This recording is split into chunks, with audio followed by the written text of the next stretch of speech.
Hey everyone, it's Dr. Ramani. Welcome back to this YouTube channel that takes on all kinds of issues related to narcissism, narcissistic abuse, and just toxic situations in general.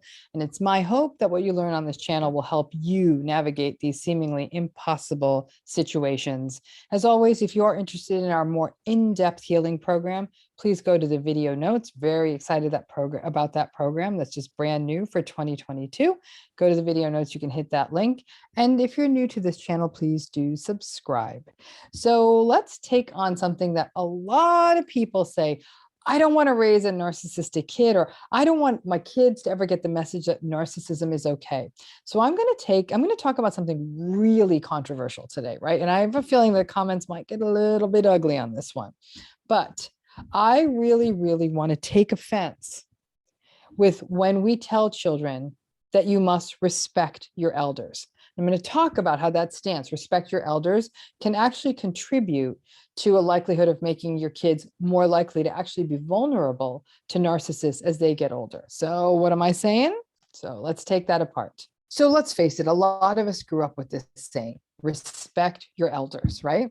And I get messages from people all the time, lots of people asking me, what are some ways that we can help address narcissistic abuse and protect our children from it as they get older?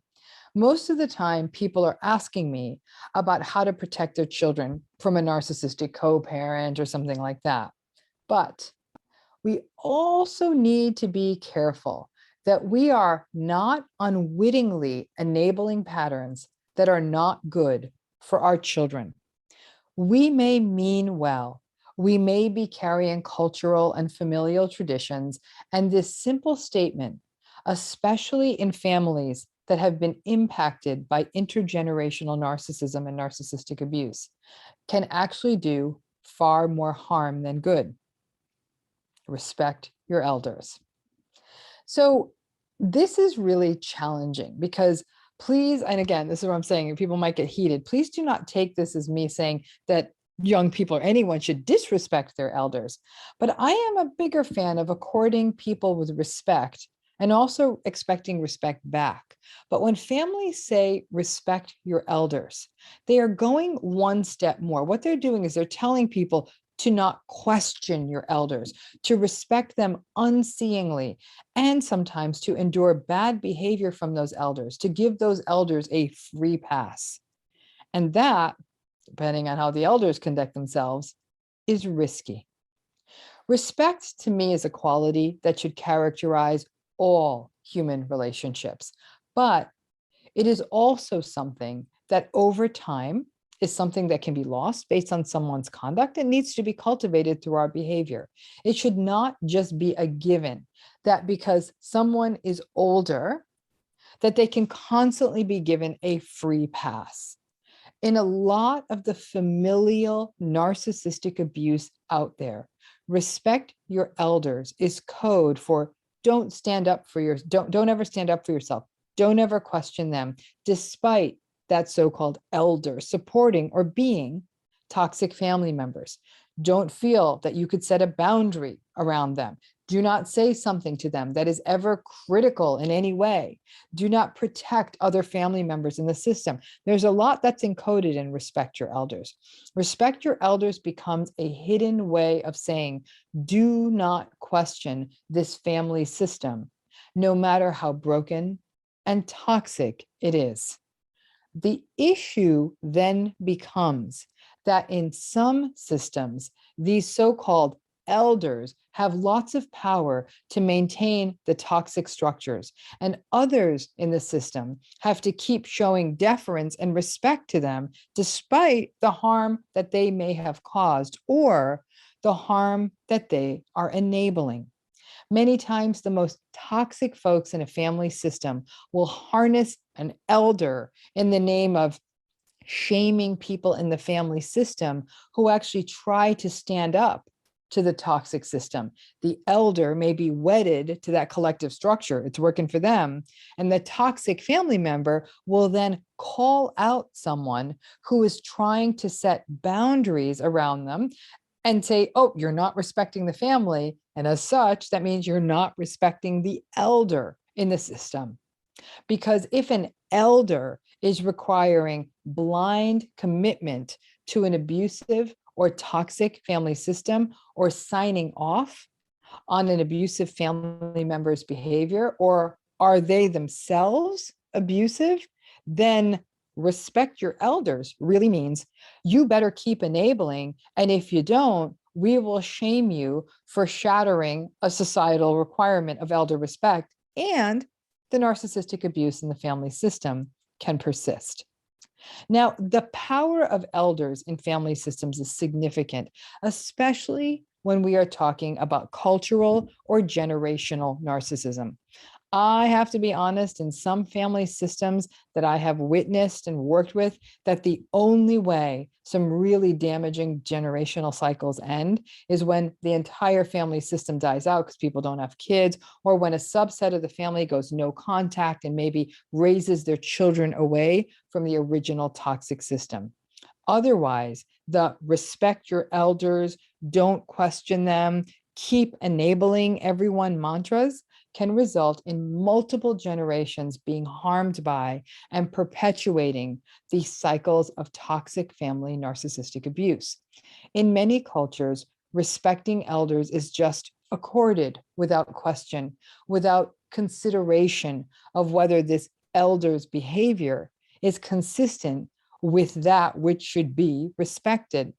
And the elder respect piece has a twist that if anyone were to break ranks and say that I don't respect this older person in my family, in this family system, that because they harmed my parent, because they harmed other people, because they harmed me, that they keep supporting someone who's harming people in the family, then that family member who stands up against that elder and sets a boundary around that elder is often shamed and shut down.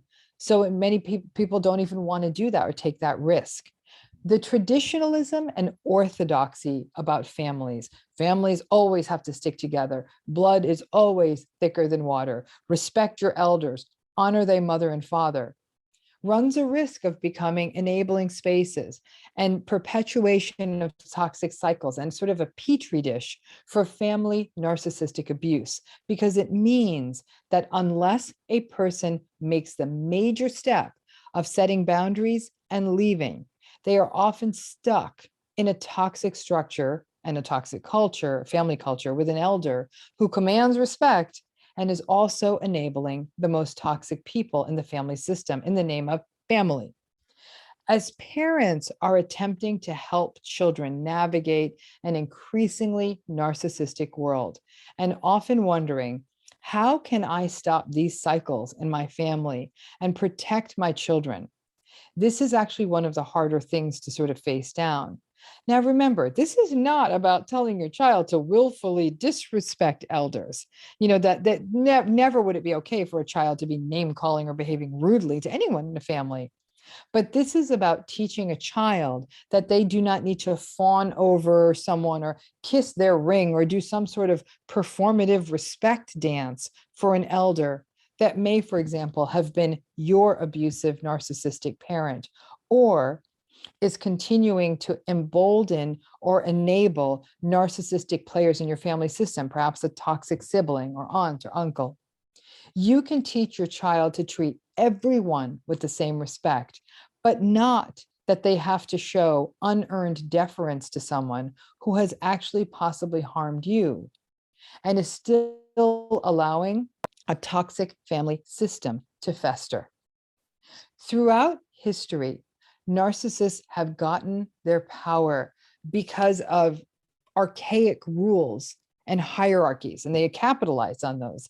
And they were allowed to sustain and maintain cultures and systems of abuse and invalidation just because. Respect your elders runs the risk of sometimes being one of those frameworks. And listen, folks, I'm about a block away from being an elder myself, and my body is telling me that I am already there. But nobody owes me any respect unless I earn it through how I conduct myself. If I ever do get to have grandchildren, they can respect me if I behave in a manner that accords respect, but not just because I am an elder. I am also the child of immigrant parents who went through their share of hardships. Some of those elders in our family system, either here or in the country where my parents immigrated from, they completely get my respect, morning, noon, and night, because their behavior warrants it. But others in that system continue to engage in brutally narcissistic behavior, and I still get the message that I'm supposed to respect those elders. I ignore that advice, I ignore them, and I have never told my children to do some sort of respect ritual with these narcissistic people in our family system. I tell my kids it's okay to set a boundary and disengage if they are witnessing toxic behavior, regardless of the age of the person doing it. To do differently would be sending a mixed message to my children, and I refused to perpetuate these cycles any more than they already have been in my family, at least. Mixed messages about respecting elders fosters cognitive dissonance, creates more confusion, and also creates more vulnerability to these relationships and cycles, because basically what we're doing is telling kids, push down all that bad stuff you're seeing, be okay with it, and even rally up and really, again, do that performative respect dance. And to do that, really, especially if this is somebody who may have harmed you in a family system, doesn't feel good for you. And it's giving a confusing message to your kids. Again, it's a very tough one. And it is not about willful disrespect. It's really, really about how can I teach my kids that respect at some level, while we should have it for everyone, it's also something that at times needs to be cultivated and at some level earned. Thanks again.